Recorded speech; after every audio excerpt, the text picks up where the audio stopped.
Jamaa ilikuwa watu wawili, but niko sure nilikuwa nafuatwa. Ni aje unaamua kupropose na unajua vizuri sana una hiyo do? Nilikaa mita 3. Welcome to our new home. Ooh, fancy.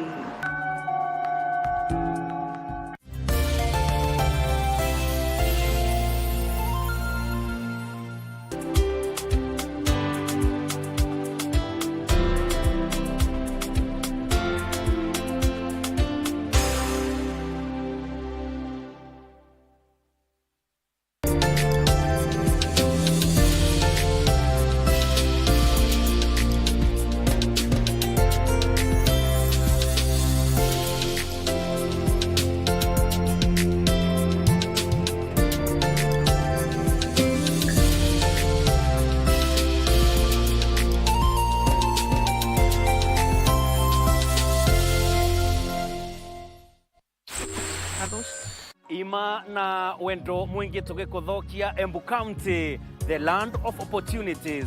Kambunene ya Ngemi FM mushi worata.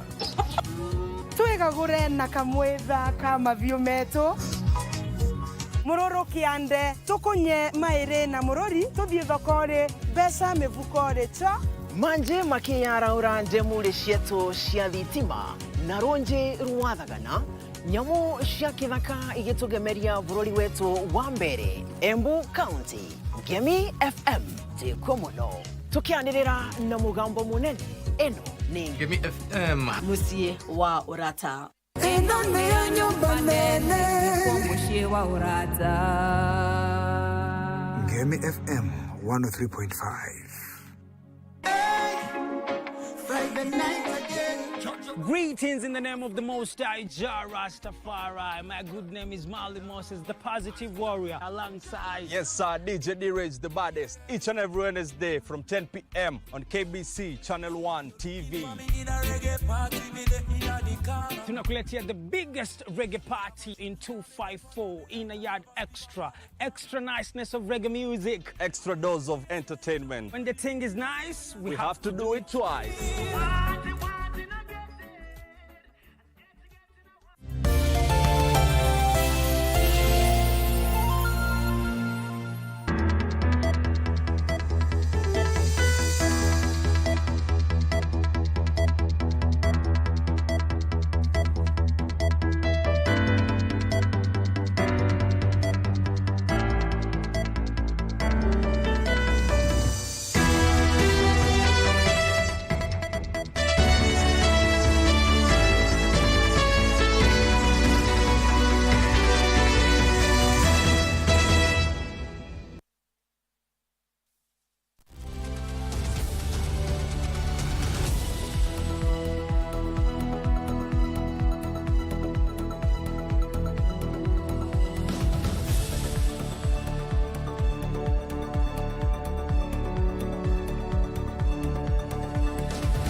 And it is now official that the Pope will be buried on Saturday.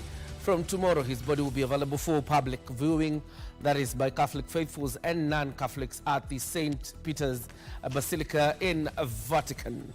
And of course, in a developing story, the management of a Mediheal Hospital has denied that it is involved in organ trafficking. We have these details lined up for you. Welcome to this broadcast. Here are tonight's highlights.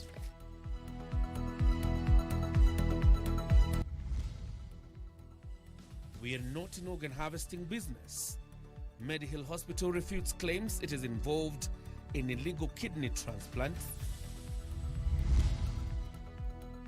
Kenya National Examination Council to release in a week's time the list of candidates for the inaugural Kenya Junior School Education Assessment. Blinded by brew. 3 people lose eyesight after consuming illicit brew in Mwea, Kirinyaga County. And President William Ruto arrives in Beijing, China for a 3-day state visit.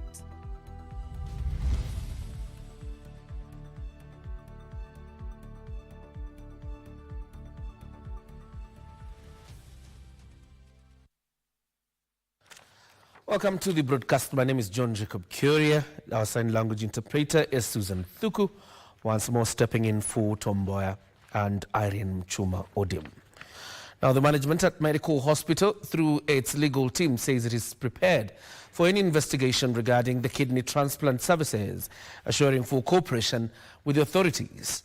Speaking in Nairobi, the Mediheal Hospital's lawyer, that is Conrad Maloba, maintains that all procedures done at the facility have adhered to regulatory standards, and the institution is ready to be accountable for its actions. Mediheal Hospital, associated with former Keses MP Swarup Mishra, is now defending itself from allegations of involving in body organ harvesting, saying its kidney transplant program is above board and backed by requisite regulations as stipulated in Kenyan laws. The lawyers representing the hospital, whose headquarters is in Eldoret, terms the allegations of organ harvesting as unfounded and meant to tarnish the good name of the facility. This is a scientific audit. The government and the team that will be set up, they know what they're looking for. We're not hiding anything. Yeah, the audit, that's what the audit is being undertaken for. The lawyer saying the hospital has nothing to hide and is ready to cooperate with all relevant arms of the government for a thorough audit for Kenyans to know the truth. But what the government has done is that they have said suspend kidney transplant pending a scientific audit. And my request to you right now is let's all wait for this audit. These sentiments come as National Assembly Health Department Committee promised an inquiry into the matter. Through its chairperson, Dr. James Nyikal, the committee is set to take 8 days to investigate and assess legal and ethical integrity and transplant processes at the facility and evaluate the regulatory mechanisms and whether they were adhered. What this committee has just done now is actually set up an inquiry, a committee inquiry on what exactly has gone on. Nandi Health Member of Parliament Bernard Kitur wants the committee to disclose the full scope and current status of investigations into the facility's alleged involvement in illegal kidney transplants. A report on the identity and activities of both local and international criminal syndicates involved in illegal organ harvesting, including strategic initiatives undertaken to dismantle these networks. Doreen Arange for Prime Edition. And now the body of the late Pope Francis will be lying in state at the St. Peter's Basilica beginning Wednesday, with a public viewing exercise expected to begin in the morning. The funeral mass for the late pontiff is scheduled for Saturday morning at the St. Peter's Square, conducted by Cardinal Giovanni Battista Re, the Dean of the College of Cardinals, before his remains are interred at the Basilica of St. Mary Major. Early Tuesday morning at the Vatican, Rome, Italy, approximately 60 cardinals gather in the Synod Hall for the inaugural meeting that would set the pace for the burial program of the late Pope Francis and the election of his successor. A moment of silent prayer for the repose of the soul of Pope Francis, opening the first general congregation of a college of cardinals. Cardinal Kevin Farrell, the Camerlengo of the Holy Roman Church, reading to the assembly the testament of Pope Francis. The congregation of cardinals resolved to set the date of the funeral of the Holy Father for Saturday, with a mass set to be held at the St. Peter's Square and officiated by Cardinal Giovanni Battista Re, the Dean of the College of Cardinals. But before then, the body will be lying in state at the St. Peter's Basilica, where it will be moved in the morning. The Pope's body will be carried from the chapel of the Casa Santa Marta to St. Peter's Basilica, where the Cardinal Camerlengo will preside over the liturgy of the Word, after which the public viewing will commence until Saturday. This even as Vatican released details of the last moments of the Holy Father. The afternoon after he had offered what would be his last surprise to the 50,000 faithful gathered at the square after the blessing on the balcony of St. Peter's Basilica, the Pope decided to take a rest and later had a quiet dinner. At dawnbreak Monday, the first signs of a sudden illness appeared, prompting an immediate response from those keeping watch over him. Around an hour later, after making a gesture of farewell with his hand to a nurse who was taking care of him, lying in bed, he fell into a coma. The Holy See Press says he did not suffer, as it all happened quickly.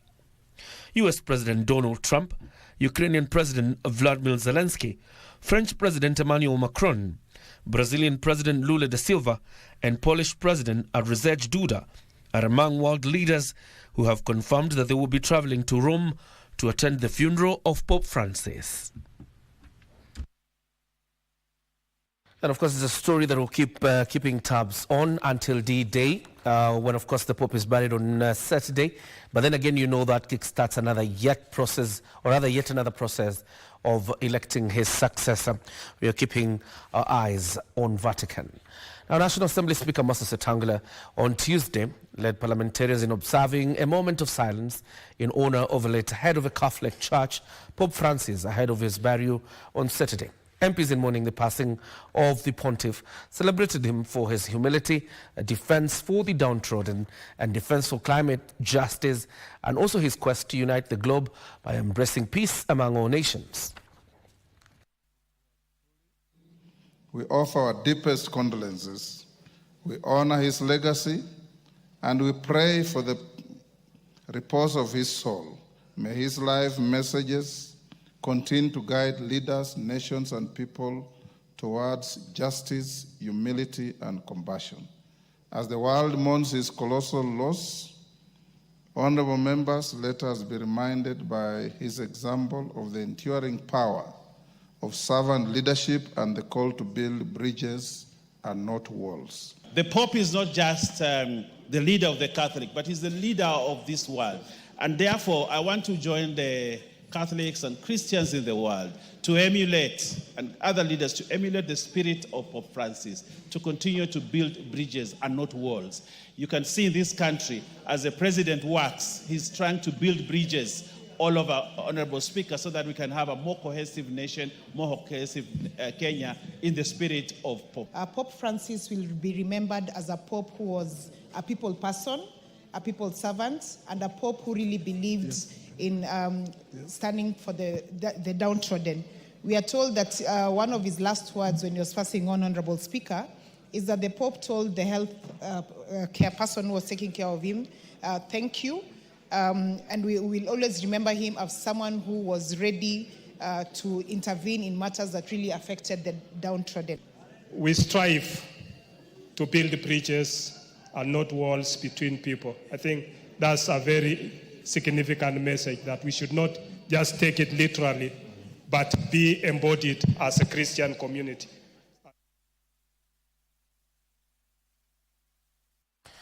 President William Ruto has arrived in Beijing, China, ahead of his 5-day state visit. Obviously, it will come down to about 3 days, calculating his departure from the boundaries of the Republic of Kenya.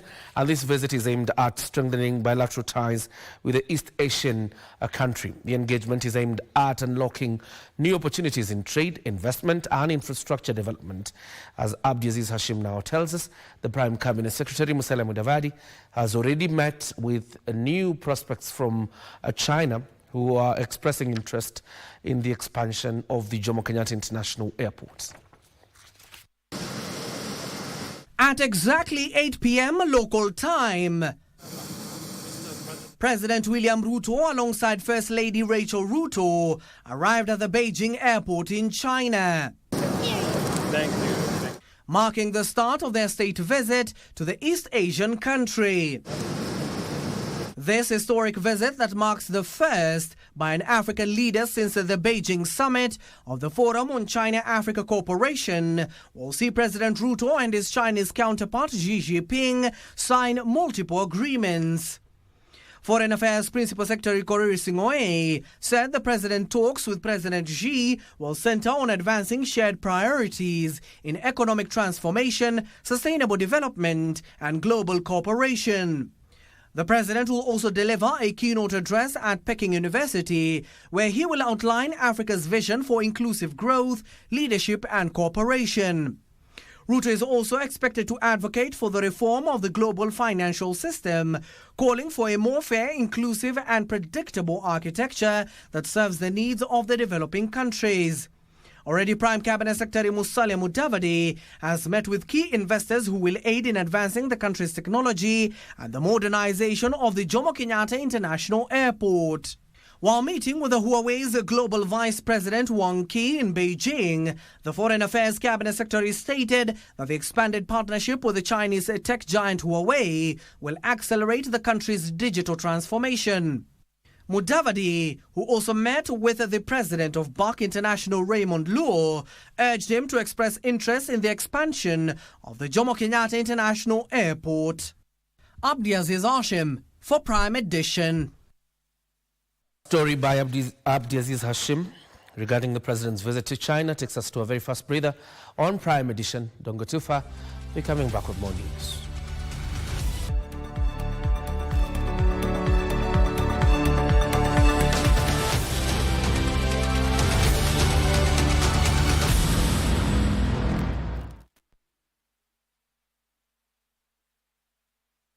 Jet A1. Cheza Aviator bila data, bila credo. Dial *892# for instant takeoff. Pepea bila pressure kucrash au kucash out. Aviator bila data. Aviator bila credo. Uko na kabambe? Wewe pia ni rubani mnoma. Dial *892#. Jet A1. Michezobet.com. Cheza kwa kuwajibika. Kushiriki ni miaka 18 au zaidi. BCLB license number 0000664. It's say that tuangalie na hivi ama history tubonge tumalize. Look, I did what I had to do. You wanted to sabotage my marriage with Maxine just because of them. Mzee alikuwa akitaka kupanga mkutano ndio atupange. Ndio sababu mama kusukuma kwa watu wa kanisa. Kile kitendo ndakufanyia wewe. Mimi nitakuruka na utamba. My dear, anza kujitayarisha. Wataka kusema tushafanya I do. Umeiona? Ni yeye. Baba Felix, siko sure ni mtu mmoja ama ilikuwa watu wawili, but niko sure nilikuwa nafuatwa. Ni aje unaamua kupropose na unajua vizuri sana una hiyo do? Nilikaa mita 3. Welcome to our new home. Ooh, fancy.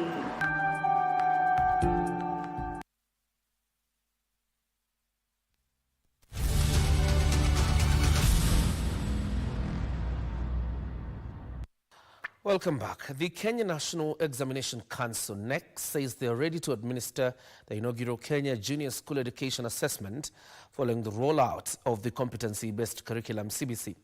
The Chief Executive Officer, Dr. David Jengere, says the council will release a detailed list of candidates set to sit for the assessment at the end of April.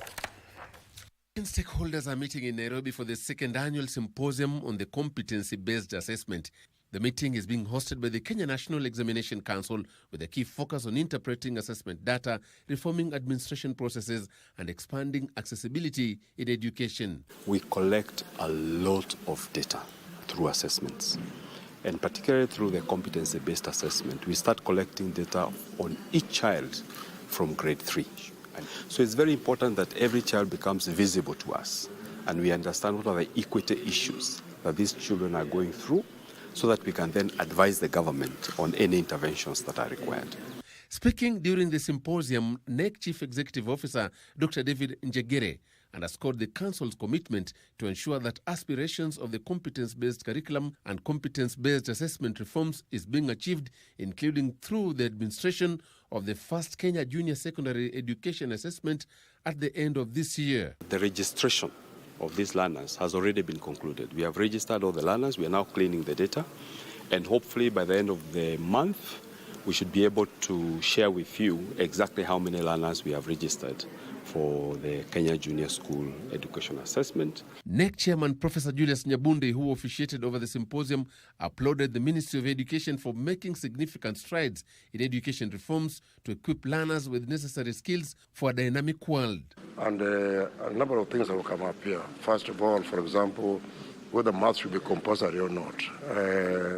I think everybody appreciates that forcing maths on everybody is not in anybody's interest. Meanwhile, the Kenya Institute of Curriculum Development dismissed claims that learners who are set to transit to senior schools may be forced to choose subjects that they did not study in junior high school. So if you are to do aviation, there are 2 subjects which you can select, and one of the subjects is physics, another subject is geography. As you move backward to junior school, which subjects do you get which are related to geography? You will find social studies. Is it?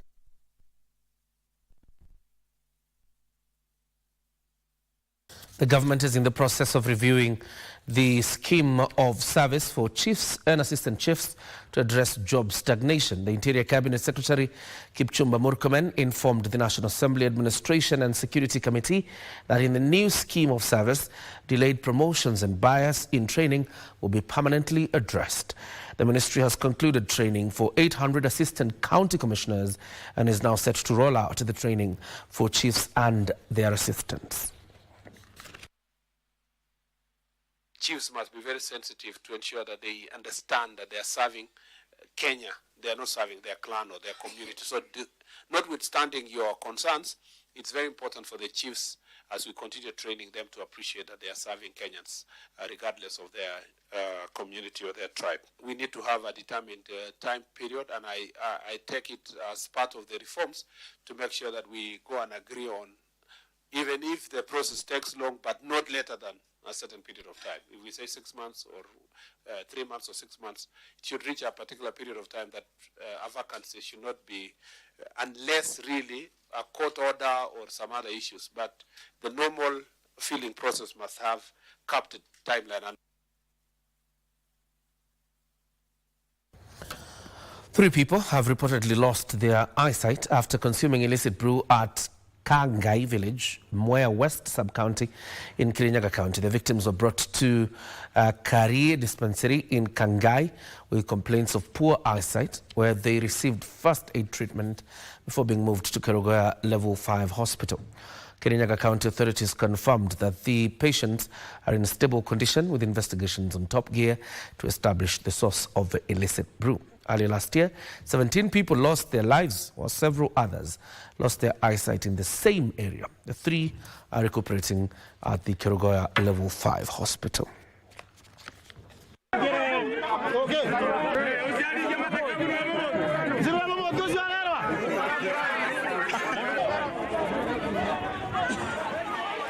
Leo masaa ya mwendo wa saa 4 nilipokea simu ya kwamba kuna watu wawili wameletwa hapa Jega Health Center wakiwa wamembwagia pombe, wakiwa hali mahututi. Lakini baada ya kuhudumiwa na madaktari, wakati nimefika wamepata nafuu, wanaweza ona, wanaweza ongea na hali yao si mbaya vile. Wanasemekana wanakunywa ile pombe halali, hii inaitwa jambu. Na sasa kwa wakati wao sasa wako hapa hospitali. Mwaka uliopita tulisika watu 20 kutoka hapo Kangai. Watu 20. Enforcement for non-compliance alcoholic drinks outlet is still ongoing, and we request bar owners who have not complied to comply to Kirinyaga County Alcoholic Drinks Control Act 2024.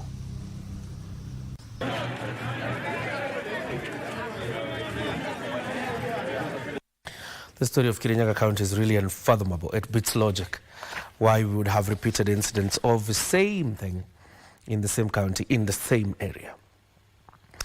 Now, at least 2 bodies have been retrieved and 57 people rescued from a church compound in Opapo, Rongo, Migori County, following a violent standoff between church members and security officers. The confrontation arose at Mediheal St. Joseph Missions of Messiah Africa Church, hit the headlines recently after a GSU officer died and was buried in the church compound. Rongo Sub-County Security and Intelligence Committee rushed to the scene and confirmed the incident.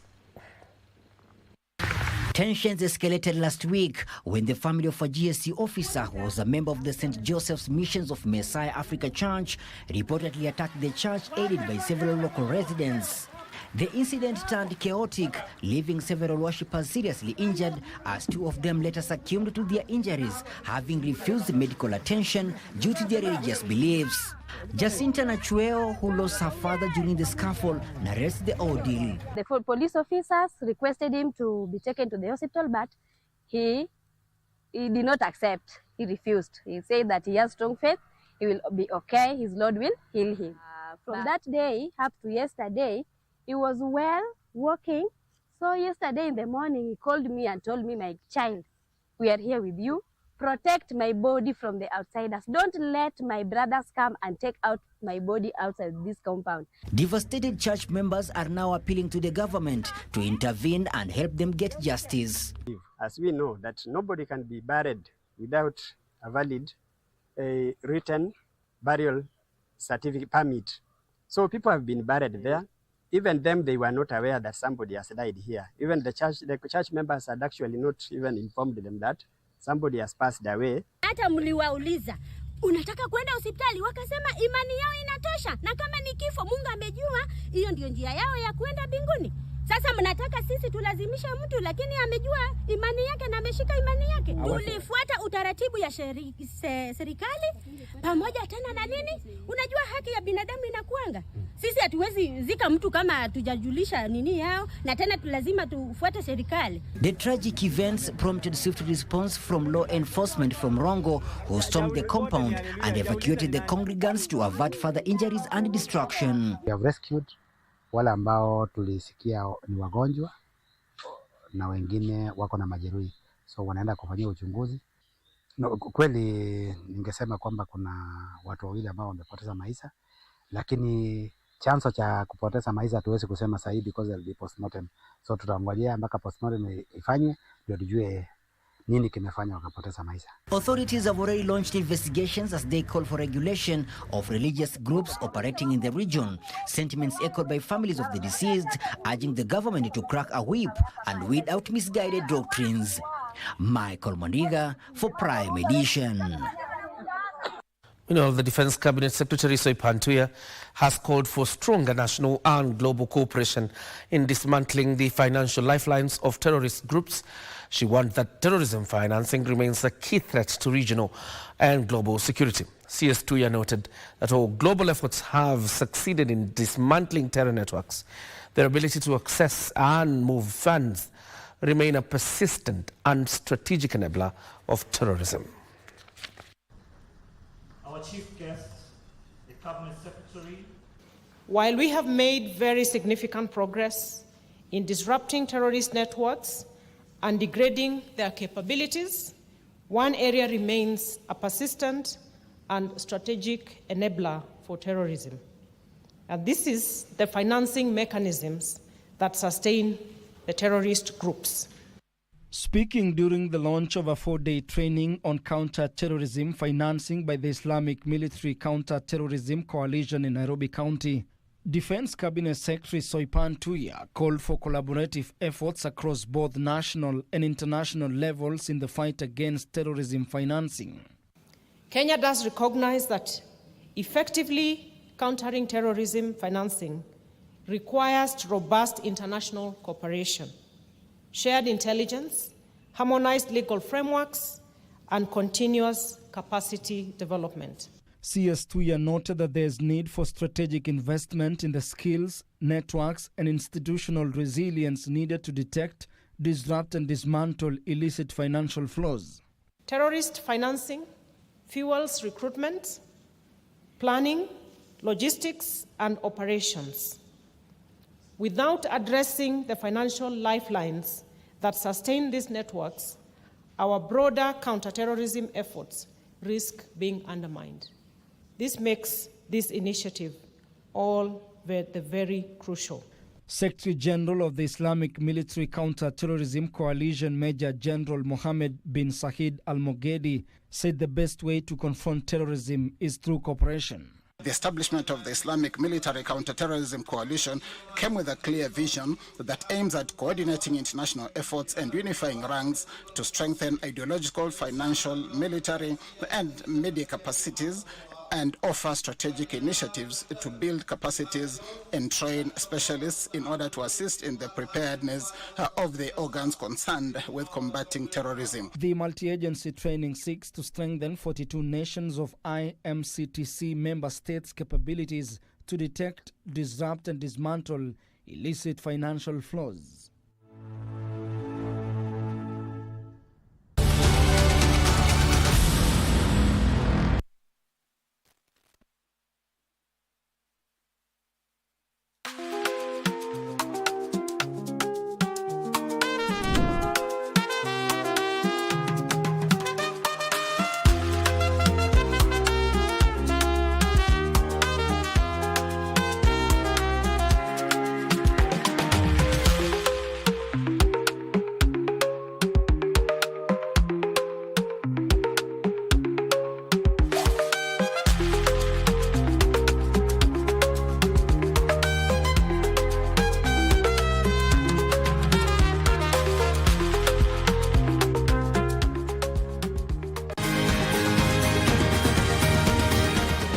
Mindfulness is important in our daily lives so that instead of just surviving, we should be thriving. Ways to prevent a stroke or heart attack is for you to know what conditions you have. By regular checkup, people don't know they have hypertension, they don't know they have diabetes. I was pre-diabetic. I was afraid of getting lifestyle diseases because I come from a family that has lifestyle diseases. How do you know if your cough is due to a serious condition? We'll have some answers. Stay well and strive to make every day a healthy day.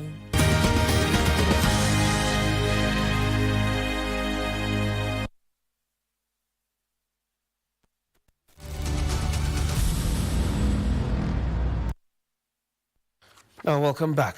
Global security solutions provider Guard the World Security has rebranded its Kenyan subsidiary KK Security Limited to Counter World Security Africa.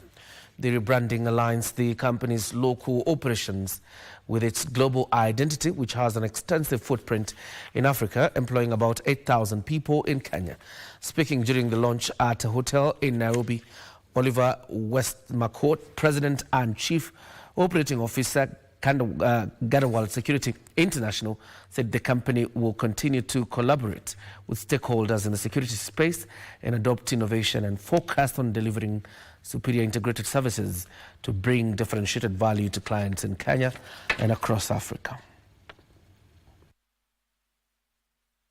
I take this opportunity to reaffirm the DCI's unwavering commitment to working alongside our partners, including the private security industry, to safeguard our nation. We deeply value the complementary role that private security companies play in supporting law enforcement efforts. Together, we can create a stronger, safer environment for all Kenyans to thrive. We've grown from a business when I joined of less than about 3,000 people to employing close to 140,000 people around the world today, of which 40,000 are across Africa. We pledge to bring industry-leading innovation to this space. We're going to focus more on medical, we're going to focus more on gluing together the different service offerings to bring more value to you as our clients, and to clearly differentiate ourselves in a very busy market and industry that we find ourselves in East Africa.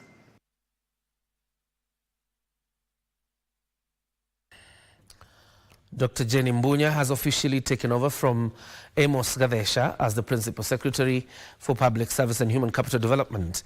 Mbunya underscored the importance of unity, inclusivity and care within the public service in creating a supportive work environment. While passing the baton, Gadesha urged Dr. Mbunya to prioritize key initiatives critical to the department's long-term vision. Gadesha, who served for more than 2 years as PS, will now assume the office of a Deputy Head of Public Service.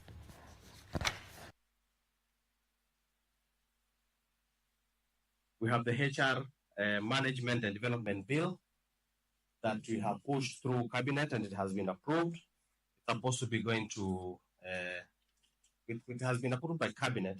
It's supposed to go to Parliament. So that's something you need to take up as a matter of priority. We have developed the Human Resource Information System, a very critical system, and it has been developed by our own staff. Work-life balance is of essence to me. Let's work hard, but still remain sane. Mental health.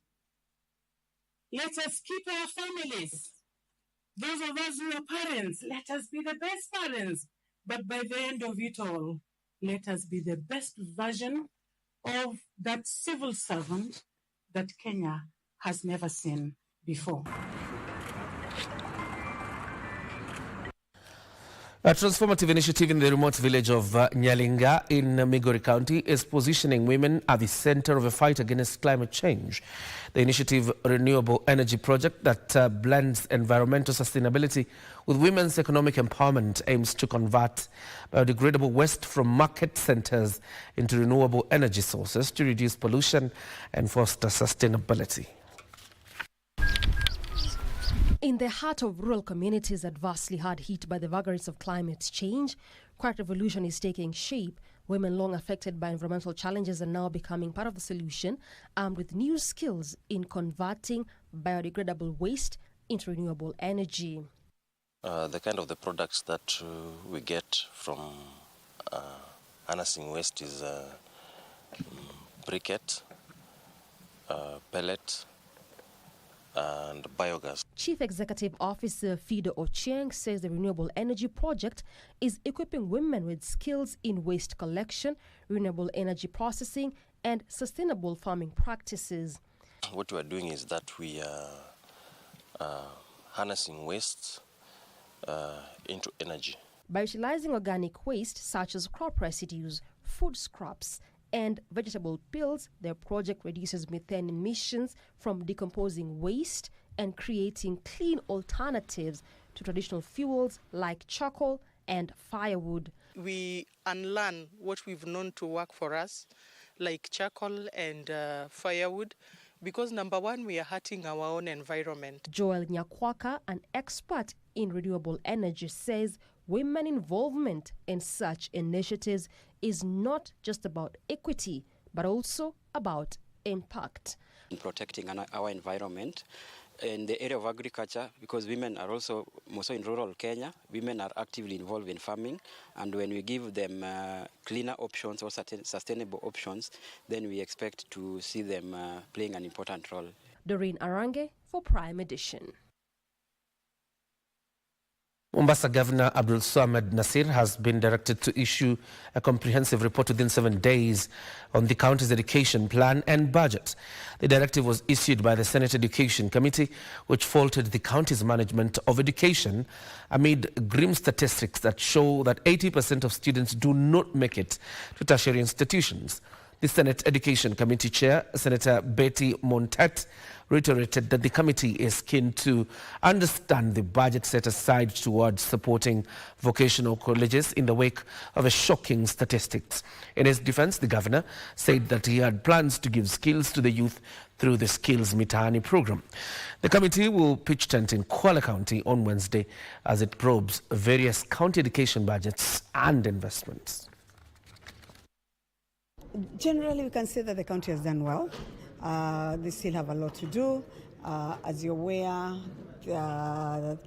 the governor is on the first term, so he inherited most of whatever is going on from the previous government. But he's doing well. He's given us his plan. We've given him about a week to give us most of whatever clarifications that the committee feels that they need to clarify.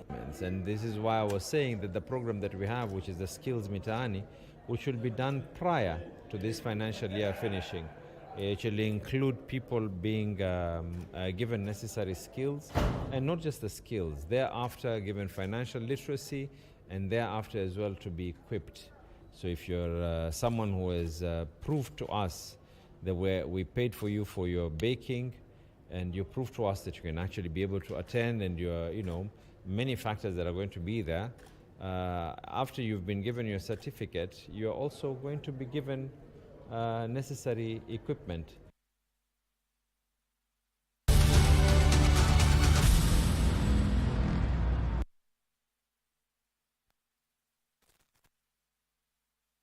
Town Express! Twende bwana, town! Watu ya town, twende. Bado haijajaa, dere, watu wengine 7. Kwani wazako si ungekulia kwenu? Sasa umetoka wapi? Mimi sitaki mahindi leo. Wewe unanichia mkate. Siagushi mkate fubi. Wewe ongea bora usikuze mkate yangu. Usishike hivi. Wazako kulia uko mbali na mimi. Sisi nakulamiwa ni wewe. Donda, gari imejaa na bado unasema watu waingie. Tuambie ndare hapo apunguze wimbo. Niongee na sana hapa. Hakuna volume inapunguzwa hapa. Kama unataka kuendesha gari yako, enda dial *570#. Option ya 3. Watu wanaendesha magari hapa nje na wewe bado unapiga nyanyenye kwa matatu. Option 3, unalipa ama unasuka?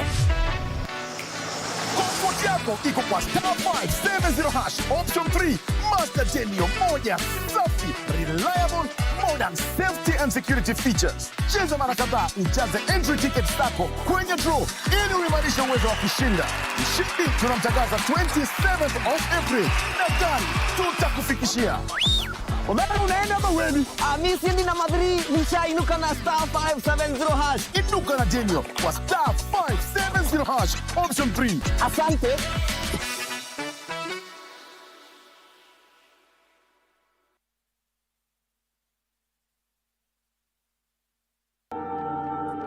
It said that tuangalie na hivi ama history tubonge tumalize.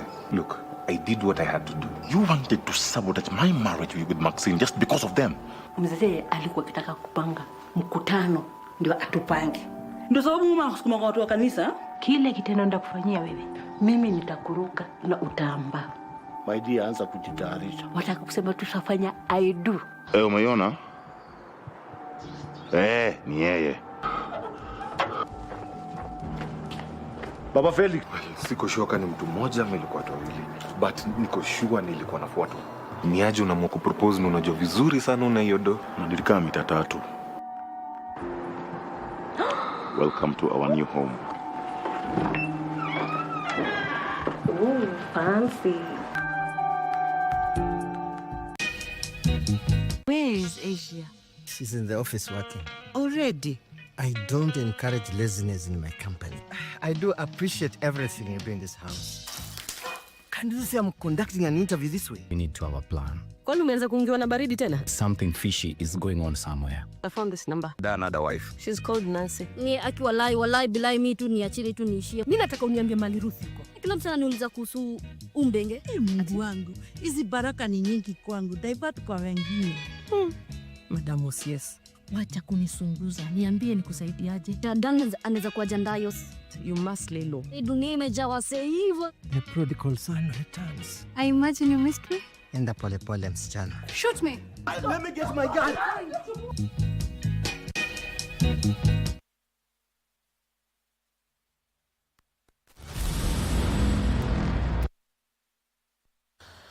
Environment Cabinet Secretary Dr. Deborah Barasa has warned against graft in the management of the forest sector.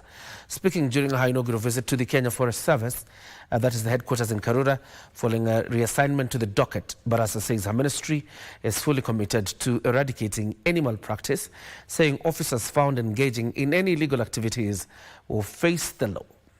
Tip on the Kipnos with details of the plans to tackle illegal logging, charcoal burning, as well as forest encroachment. Dr. Deborah Barasa made her maiden visit to the Kenya Forest Service. It is here that she did not mince her words in cautioning the profiteers of illegal trade in forest resources that their days were numbered. Corruption remains a serious obstacle within many public institutions. And let me be unequivocal, this government has zero tolerance for such misconduct. We are fully committed to eradicating malpractice and ensuring that our officer found engaging in unethical or illegal activities are held accountable. The CS has revealed that our ministry has embarked on strategic investment in human capital to enhance forest surveillance, a move she says will deal decisively with illegal logging, charcoal burning, as well as encroachment.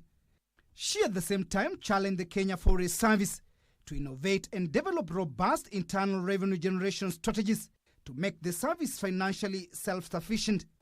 As part of our reform agenda, it is imperative that KFS looks for operational sustainability beyond government funding.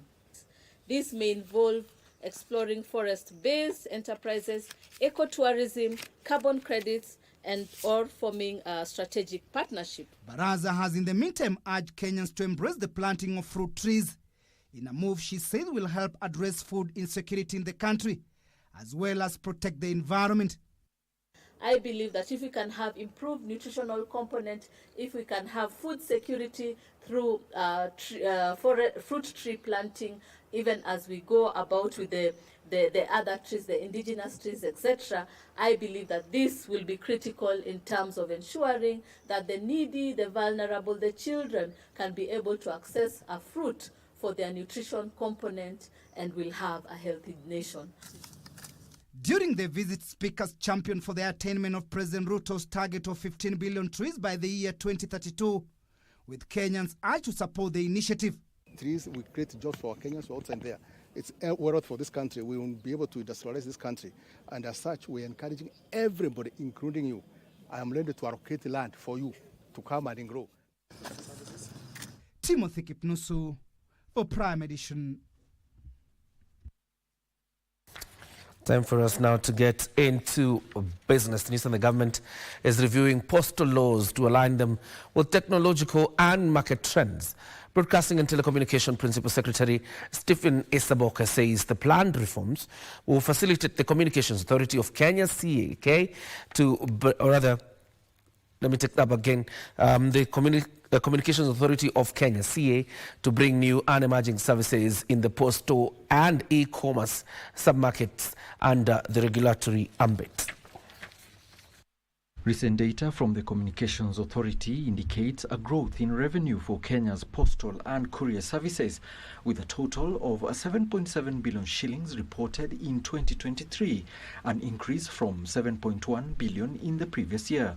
Specifically, national postal revenue rose by 10.4% to 2.8 billion shillings, and outgoing domestic letters increased by 87.3% to 2.1 million.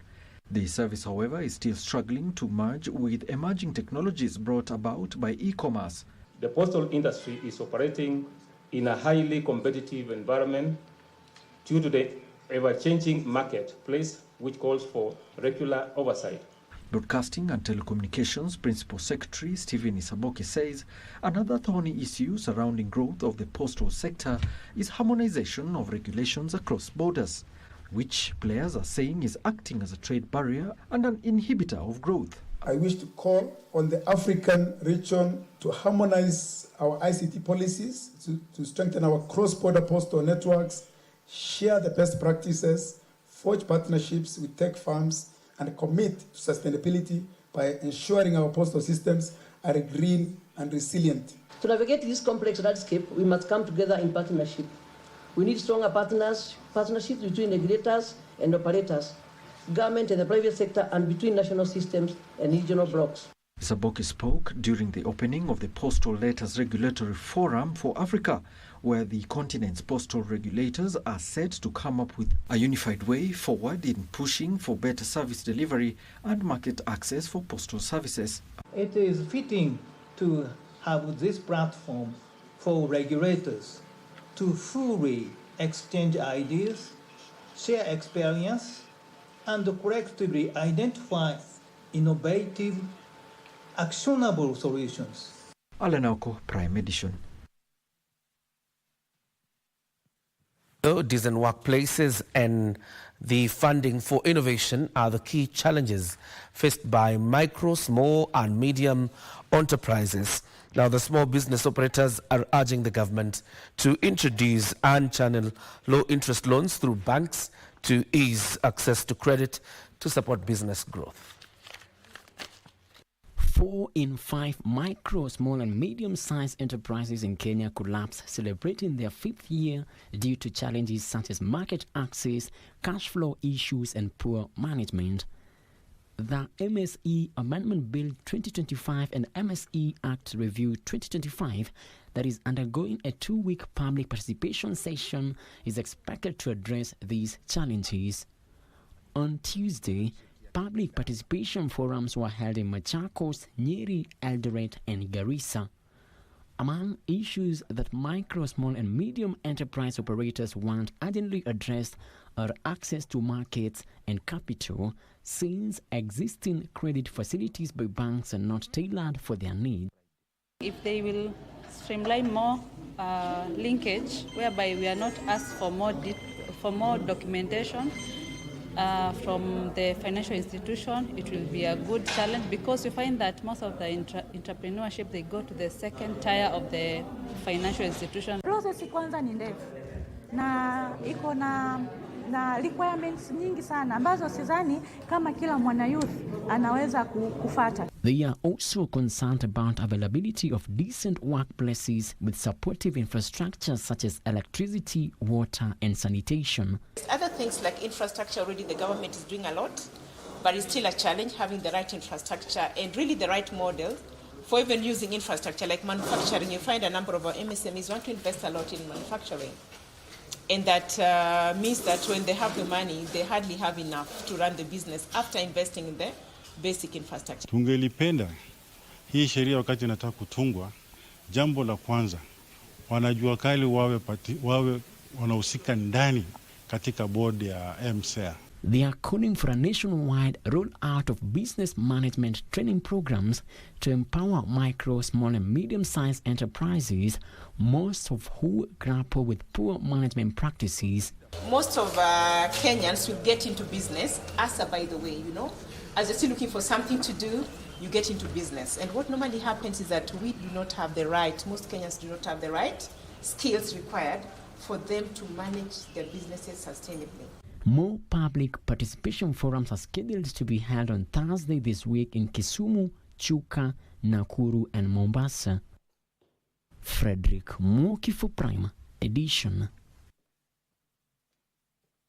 Kenya is keen on strengthening institutional capacity, legal frameworks and accountability mechanisms to enhance public trust and drive economic resilience. This is according to the National Treasury and Economic Planning Cabinet Secretary John Mbadi, who is leading Kenya's delegation at the 2025 IMF World Bank Spring Meetings in Washington, D.C. As part of Kenya's engagement, National Treasury and Economic Planning Cabinet Secretary John Mbadi led discussions with the International Monetary Fund on governance reforms. The talks were part of an ongoing governance diagnostic assessment aimed at strengthening institutional frameworks and improving the efficiency of public financial management. The session brought together senior IMF officials from various departments.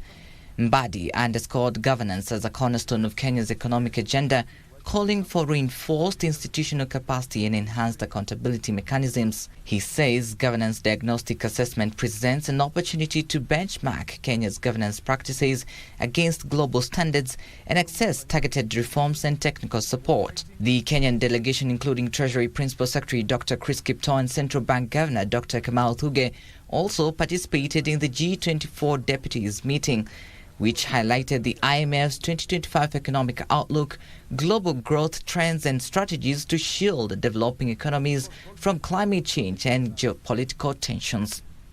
Trevor Ngendo for Prime Edition.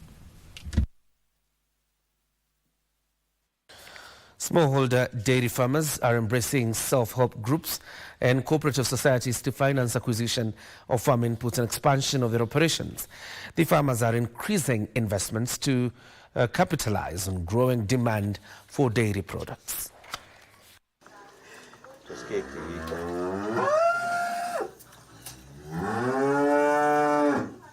Kenya's dairy subsector is dominated by smallholder farmers who account for 80% of the 5.5 billion litres of milk produced annually in the country. Over the next 5 years, demand for dairy products is projected to grow at about 8% annually, driven by a growing middle class and urbanization. It is this growing demand that smallholder farmers are keen to leverage by pooling resources together to finance their operations. We have been able to buy a tractor for our farmers, which they use to plow their farms, to grow maize for silage. We have been able also to buy a pickup, a one-ton pickup. Smallholder farmers such as Ruth Koskei say access to capital and training have been key in propelling their dairy farming operations. Iliwaleta wamama wote na tukatumia hiyo platform pia kueleza wamama umuhimu wa kupeana maziwa kupitia kwa ushirika. Kwa hivyo hiyo ilitusaidia sana. Mimi mwenyewe nilipata kujua ya kwamba unaweza somesha mtoto kupitia kuuza maziwa kupitia kwa ushirika ama kwa cooperative. Sasa zingine kama mambo imekuwa mbaya, I just go to the sacco.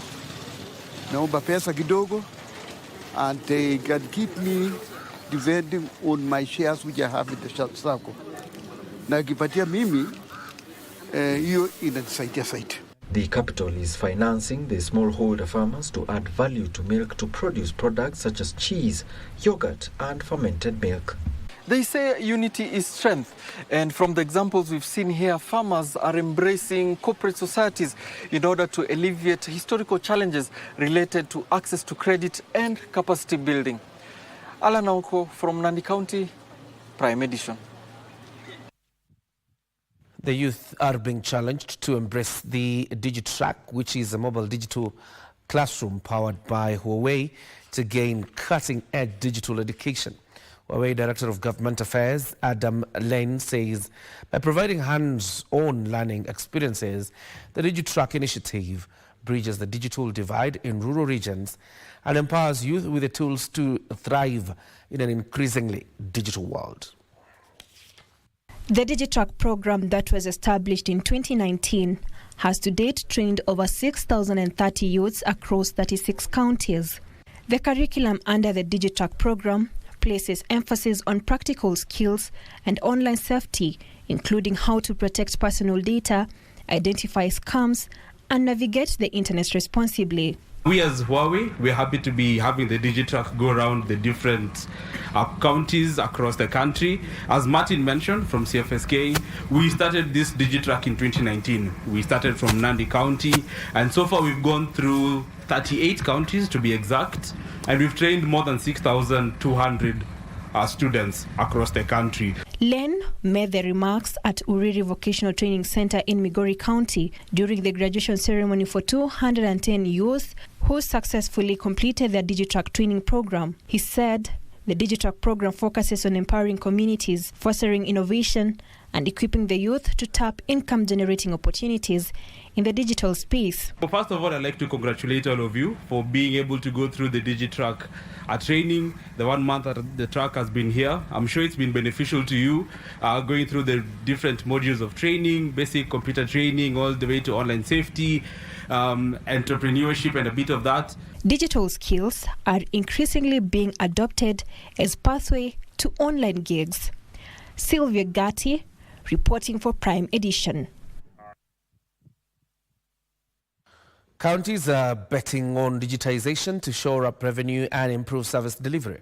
More than half of the 47 counties have already moved their revenue collection online, boosting collections. Some of the counties are also investing in IT upskilling to create a strong digital workforce. Nairobi and Kirinyaga counties are partnering with the ICT service providers to boost digital literacy among public servants as part of their broader digital transformation agenda. Felix Q has details.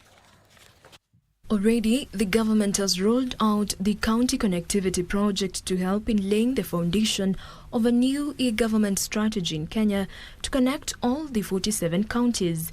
Under the plan, counties should connect to the Kenya National Optical Fiber Backbone Infrastructure. Nairobi County Executive for Innovation and Digital Economy, Michael Gumo, says the initiative will benefit digital startups by providing training and accreditation, promoting innovation and quality service delivery in the digital economy. So we want to continue equipping these centers. We want to continue equipping our spaces where they can come and we can give them free access where they can try and maybe materialize, maybe if I get an income from what they already have a God-given talent, where they can express themselves without actually moving maybe too far from their locations or just sitting in their rooms and not having access. Under the deal, Computer Aid International and ICDL will train over 15,000 county staff in digital proficiency, with City Hall Annex Vocational Training Center already being equipped with 15 computers. Chief Officer for Digital Economy and Startups, Sunday Oyolo, says digitization has already improved revenue collection and operational efficiency. Going forward, the county now is encouraging all our staff and our clients that we deal with, and even those who apply for jobs, to actually be certified. In Kirinyaga County, the devolved unit is implementing digital skills training programs to empower youth and provide them with opportunities for online jobs and self-employment. Speaking during a celebration for the Kirinyaga Youthful Online Decent Earnings Forum In Kerugoya, youth digital marketer Cyrus Njeru called on young people to positively leverage the internet to explore the numerous opportunities presented by modern technology. Kila siku around 3000 apps mpya zinacreatiwa na hizi ma apps zote zikicreatiwa wenye wamezicreate their business people, they need their apps zikuwe popular. So they use a company called VML to gain what we call the volume, the number of downloads, and it can only be done through these employees. The initiative aims to equip young people with digital literacy and marketing skills, helping them capitalize on the growing digital economy and diversify their income sources. Away from business news, in a section of Mijikenda, elders have alleged a scheme by a politician to have Kenya Ports Authority KPA board chairperson Benjamin Tayari kicked out. The elders argued that Tayari and KPA Managing Director Captain William Ruto should be retained at the port because their working style, shared vision and approach has increased business and improved the working environment. Details on this and others are making headlines, of course, in the County News Roundup. The community elders appealed to President William Ruto to retain Kenya Ports Authority Board Chairman Benjamin Tayari and Managing Director Captain William Ruto for the growth of the port. They claim that an influential politician from the coast region wanted a former KPA Managing Director to replace Tayari against the wishes of local communities. We ask you, the President, to say no, because we are satisfied with what Honorable Benjamin Tayari and Captain William Ruto are doing together. They are working in tandem. They are like twin engine, and Mombasa is now being transformed because of them. Meanwhile, stakeholders in the eye healthcare subsector now want the Social Health Authority to improve the benefits under the eye care package, arguing that the current package is significantly inefficient in addressing eye care needs. When it comes to eye health services, I think we need to relook at the plan and maybe enhance the services because eye health is critical. Elsewhere, Director of Narok Line Services Limited, Andrew Mwangi, has called on transport authorities such as National Transport and Safety Authority to proactively issue timely alerts about flooded routes to keep drivers and travelers informed and safe during this rainy season. Rivers mingi zimefurika. Kama jana mvua ilinyesha hata tuko tunapata barabara hii, ningeuliza kama watu NTSA wawe wanahatarisha watu wote ambao pale wanajua maji imefurika ama mito zote zimefurika, wanaeleza watu route hii imefurika. In Makueni County, a 10-member committee appointed by Busia Senator Okiya Omtata to collect public opinions on his potential 2027 presidential bid visited Makueni County today to engage with local residents. During the forum held in Wote Town, the proposed SHA health insurance sparked the most discussion, with many residents urging Omtata to revise and make the scheme more accessible should he become president. Tunapitia changamoto mingi kama school fees. Ni changamoto sana kwetu. Omtata akiwa president atushughulikie sana chakula, matibabu na elimu. And leaders in Busia County have expressed their disappointment in what they term as the casual manner county administration is handling cancer cases in their health institutions. The first thing we are going to address is matibabu. Medical is key to us. Medical is even going to improve our economy.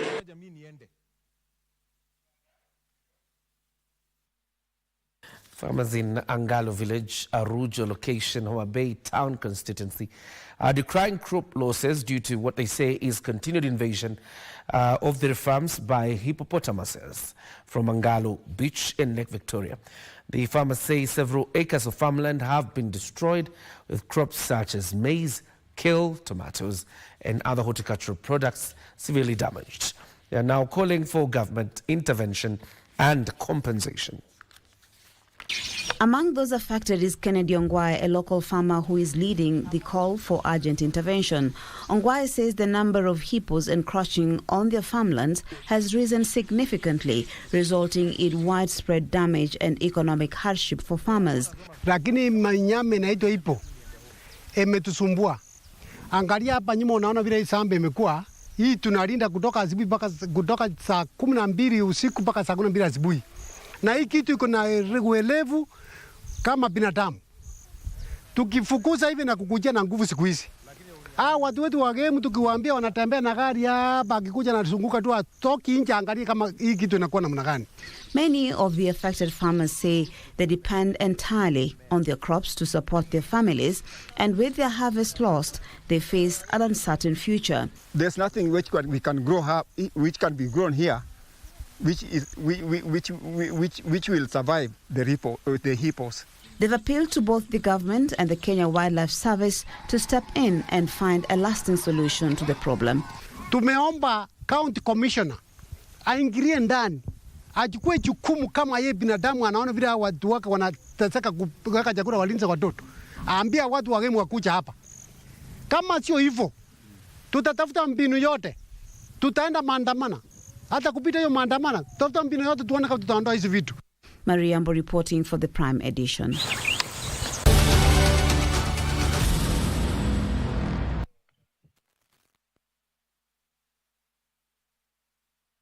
Jet A1, cheza avieta bila data bila credo. Dial *892# for instant takeoff. Pepea bila pressure kucrash au kucash out. Avieta bila data, avieta bila credo. Uko na kabambe, wewe pia ni rubani mnoma. Dial *892#. Jet A1, michezobet.com. Cheza kwa kuwajibika. Kushiriki ni miaka 18 au zaidi. BCLB license number 0000664. Zote na salamu zimfikie Hashimu. Mtume Muhammad sallallahu alaihi wasallam aliongeza kuwa nyumba ya Muislamu inapaswa kuwa tofauti kwa kupambwa na mambo tofauti. Unakuta nyumba yetu tumeweka vitu ambazo ni za hatari na tunawaruhusu watoto wetu pia wanatizama vitu kama zile, tunafanya wanamsahau Allah subhanahu wa ta'ala. It's mad, straight mad. Mama went a long way, never came back. Stuck up in a whole way, I never made that. Till I find a lost way, I never straight back. Sit and meditate that.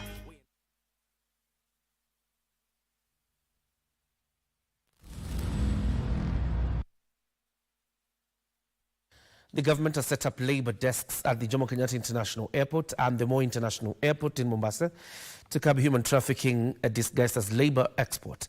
The Labor Principal Secretary Shadrach Madime told the National Assembly Labor Committee that similar labor desks will be set up at all points of entry and exit in a bid to deal with fake agencies. The State Department is also working with the German Embassy to enhance access to working visas for Kenyans.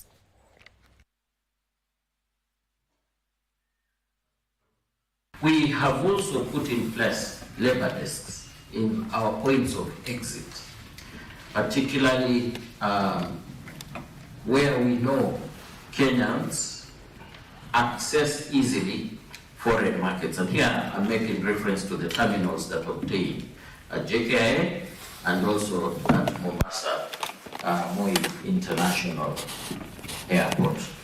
We have a desk in Mombasa, we have a desk in Nairobi. We intend to have desks in all the terminals.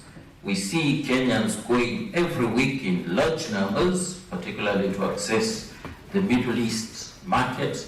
And therefore, the labor desk has been of assistance to us in looking at the visas that Kenyans have acquired. Doing the best we can. The desk at JKI is active. The desk at Moi International Airport is equally as active, and somehow this will be able to curb, Kenyans from falling prey to human trafficking and human smuggling.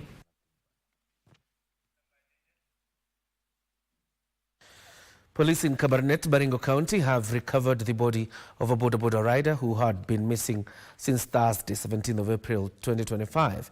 His body was discovered after a suspect confessed to killing him and led police officers to where he had dumped the body.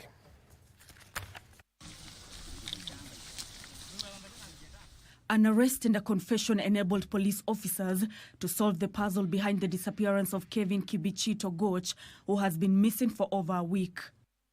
Kevin Kibichi Togoch, a boda rider, is reported to have responded to a call from a customer on the 17th of April 2025 in Kabarnet town, a call that is believed to have been a setup. Huyu kijana alitoka nyumbani saa 12 jioni, akachukua poda kuja Kabarnet. Aswa akisema anaenda kubeba mtu kutoka Kabarnet mpaka nyumbani. So ndakatoka Pemwai, akakuja wapi? Kabarnet, kuja kuchukua huyo customer wake. So tangu saa hiyo after kutoka Pemwai mpaka wa leo hakuwahi rudi. Ni kama alikuwa amefanywa njama na mwenye alimuua ni yeye, aswa tuna suspect yeye ndo alipikia simu.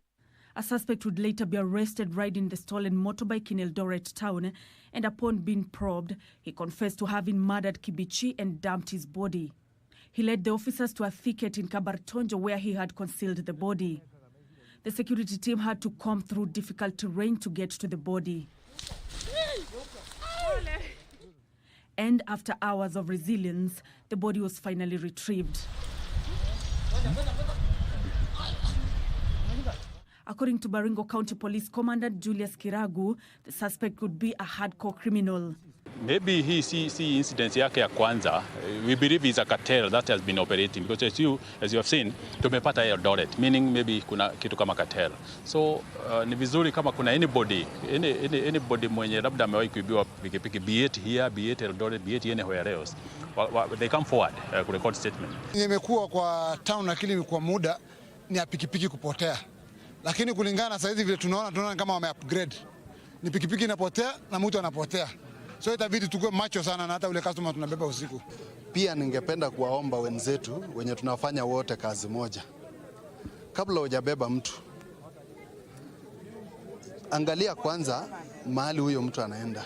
Kwa sababu mimi most of the time hata mimi nafanya na operate. Lakini mimi ukiniambia nipeleke pande hii ya juu, mimi nitaogopa juu. Mimi sitajua wewe unaishi wapi.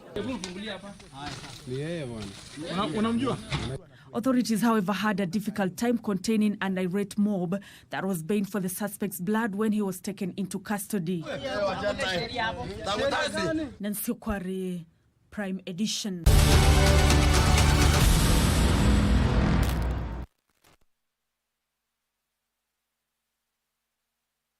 Kupitia star 570 hash, tunakupa nafasi ya kuchomoka na this beautiful Mazda Demio. Enjoy a beautiful, clean, semi-leather interior, low mileage, fuel-efficient 1300cc engine, great for personal use and business. Ukitaka kujishindia gari hii, kucheza ni rahisi sana. Chukua simu yako, bonyeza star 570 hash, chagua option 3. And for only 35 shillings, hii gari inaweza kuwa yako. Kumbuka kucheza mara kadhaa because the more you play, the higher chances of wewe kuwa mshindi. Mungu ni mwema, asante Mungu. Ile ndio naendesha hivi. Dial star 570 hash and make this dream car yours.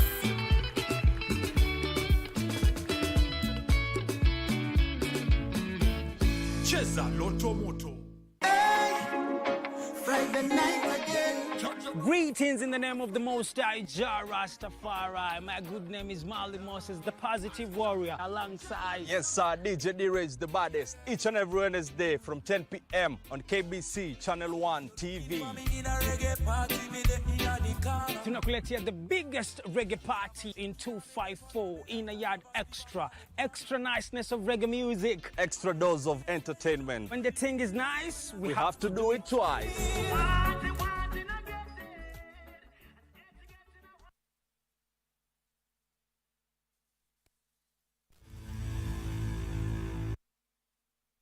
A very good evening to you. My name is Daniel Rohome and welcome to Prime Edition Sport. Now, newly appointed Principal Secretary in the State Department for Youth Affairs and the Creative Economy, Fikrini Jacobs, has pledged to work closely with youth in elevating the arts and the creative industries in the country. Fikrini officially assumed office today, and our reporter Dan Wendwa has the details.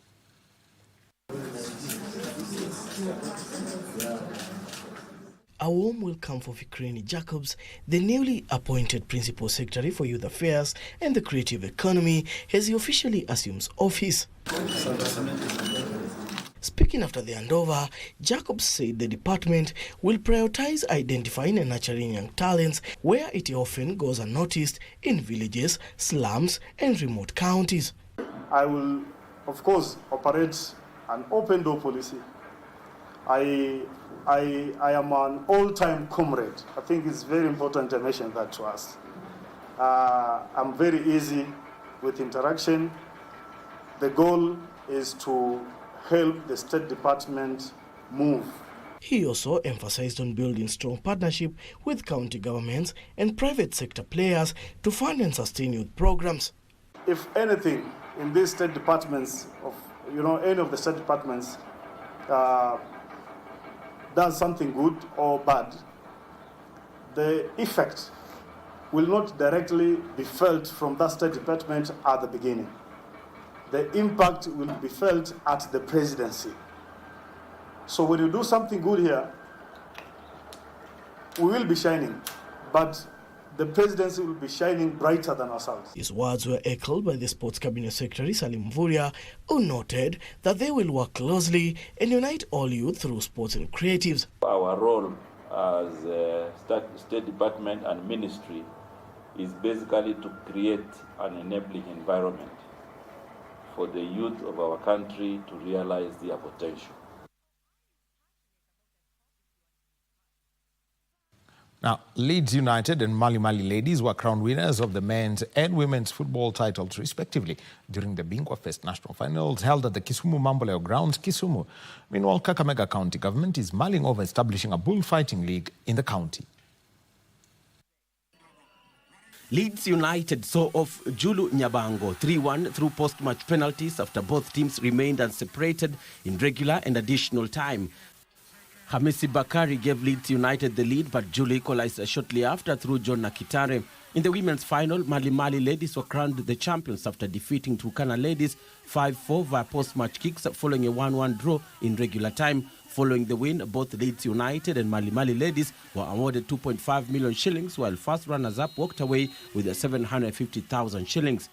In the men's rugby final, Homeboys beat Equator 7-5 to emerge victorious, while the ladies' title was won by Kinale Forest, who saw off Hunters Hill 35-7. Very, very proud of what Bingwa Fest has achieved in the first season, and we're looking forward to an even greater season 2. We've had 31.5 million shillings being battled out for by teams in the finals. All the regional editions have had 17 million shillings, so we decided to finish the final in a grand manner by almost doubling the prize.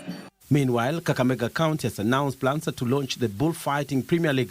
County Governor Fernandes Barasa revealed that plans were afoot to establish the league that will bring together top bulls from the 12 sub-counties next year. Barasa said that the winner of the league will be awarded 200,000 shillings, with the sport popular in Spain and Mexico, set to promote sport tourism and the locals' culture. Tunaenda kutengeneza Premier League ya bullfighting ili kuwe mchezo wa kila mwaka. Na hiyo mimi yule ambaye atashinda kuanzia mwaka ujao Premier League home and away hiyo itakuwa kuanzia mwaka ujao, na bula ambaye itashinda hiyo Premier League itapata shilingi 1,200. Sawa sawa. Bernard Okumu, Prime Edition. Now, 50 administration police officers from the Rapid Deployment Unit of the Administration Police Service are currently undergoing specialized Stadia safety and security capacity building program at the RDU headquarters in Embakasi, Nairobi County. The training is aimed at enhancing the ability to ensure football fans enjoy a safe and secure experience during matches. The capacity building program is facilitated by CAF National Safety and Security Officer for Kenya, Austin Oduor Otieno, alongside CAF Zonal Officer Kingsley Litali. The facilitators emphasized the importance of using barriers for external crowd control and diversions, and highlighted the need for officers deployed at stadium gates to operate without weapons, access control measures, including the use of accreditation.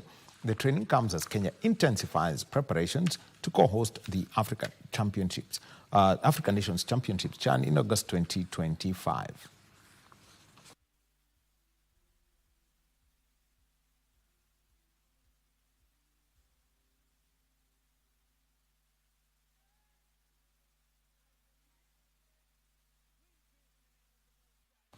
Now, Gor Mahia FC chairman Ambrose Rachel has moved to assure players that the alleged infighting amongst the members of the technical bench will be solved amicably in coming days. Rachel is expected to make an announcement regarding the situation tomorrow.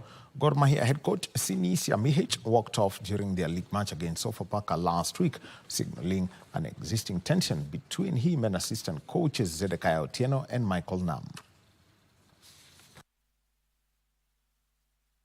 Yeah, first of all, to talk to the players, to give them assurance that we are going to address all these issues that appear to be arising from some friction on the bench. So I have already addressed both the bench and the players together, calling for unity in between them so that we can win our trophies as necessary. Following that also, I have addressed the players individually, separately, talking about the need for discipline and particular respect for authority, so that even if they may think that the superiors are wrong in any way, they should just concentrate on playing football. That was the gist of my message to them. With a lot of emotion, yeah. Then on the other side, it's not office job, right? Everything happened quickly. Everything is under big tension, stress, yeah. So it's sometimes you react. All of us have some reaction, like very extreme, you know. But sometimes you make also a reaction to wake up the team, yes, or something else, yes.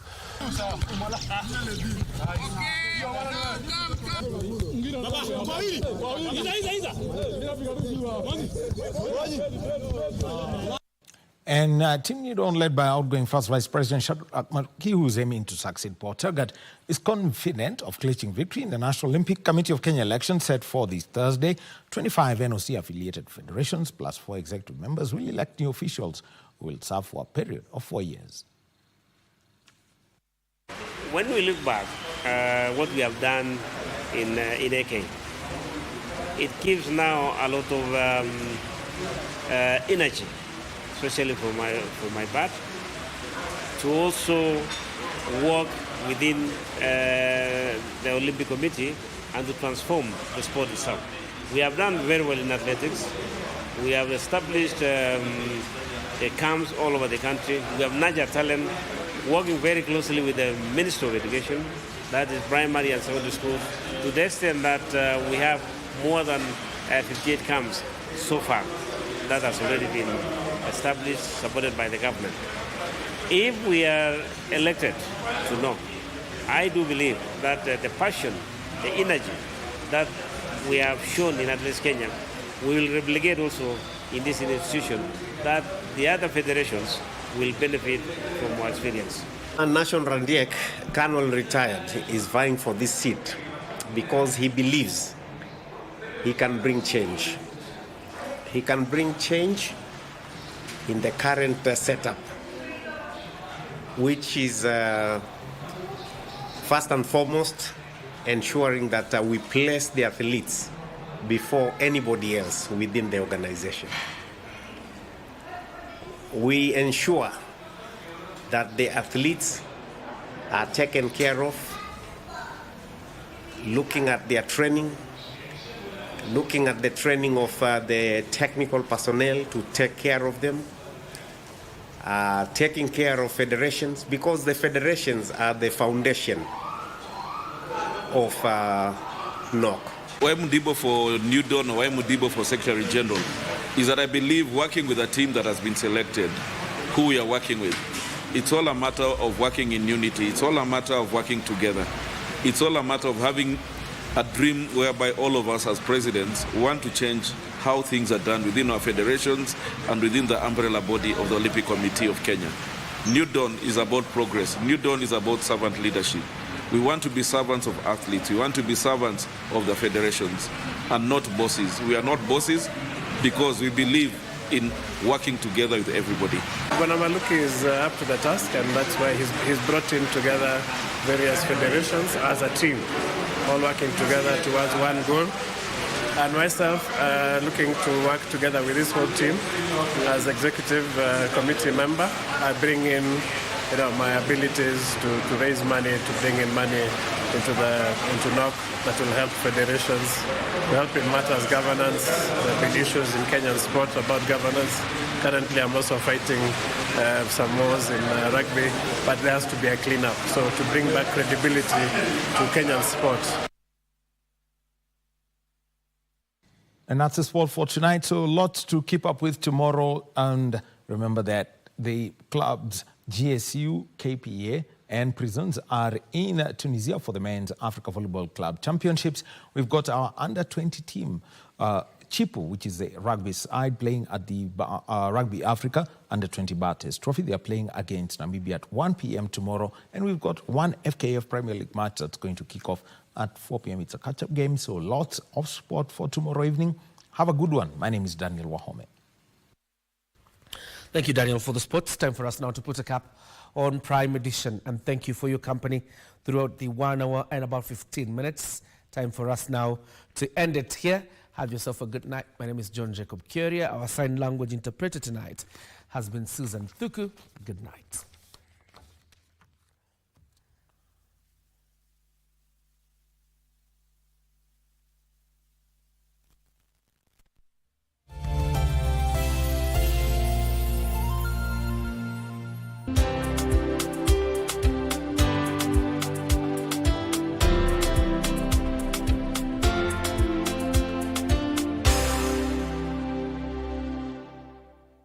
Inuka na loto moto sasa kwa star 570 hash option ya 4 kuna kashamba juja na nika 50 by 100 worth 1.7 million Kenyan shillings. Na hii si shamba tu, iko kwa prime location few minutes from Juja Town. Stima yako iko ndani na kama ni development rapid and so promising. Na mambo ya landlord mwisho wa mwanzo ni hapa. Ukishinda hili shamba tunakuongeza 1 million Kenyan shillings ujijengee nyumba yako kwa shamba yako. Kuinuka na loto moto ni kucheza sasa hivi kupitia star 570 hash option ya 4 au register deposit na ucheze sasa hivi kwa www.tushinde.com na ujishindie shamba hili na addition of 1 million Kenyan shillings. Inuka na loto moto.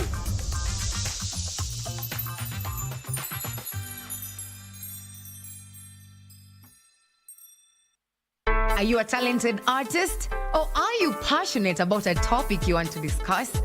But money can be very hard to find for an upcoming artist. Don't worry, Studio Mashinani has got your back. Sign up on ajira.co.ke to book a session with your music and video producers across the country. Work on your music, jingles, spoken words, and even podcasts to realize your dream. All for free. Studio Mashinani, Radani Talent.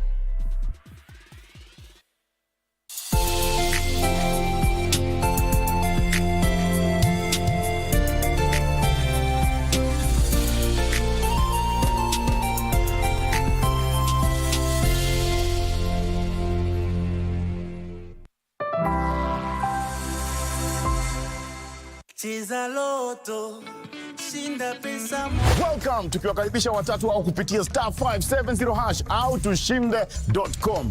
Brother man, majina nani?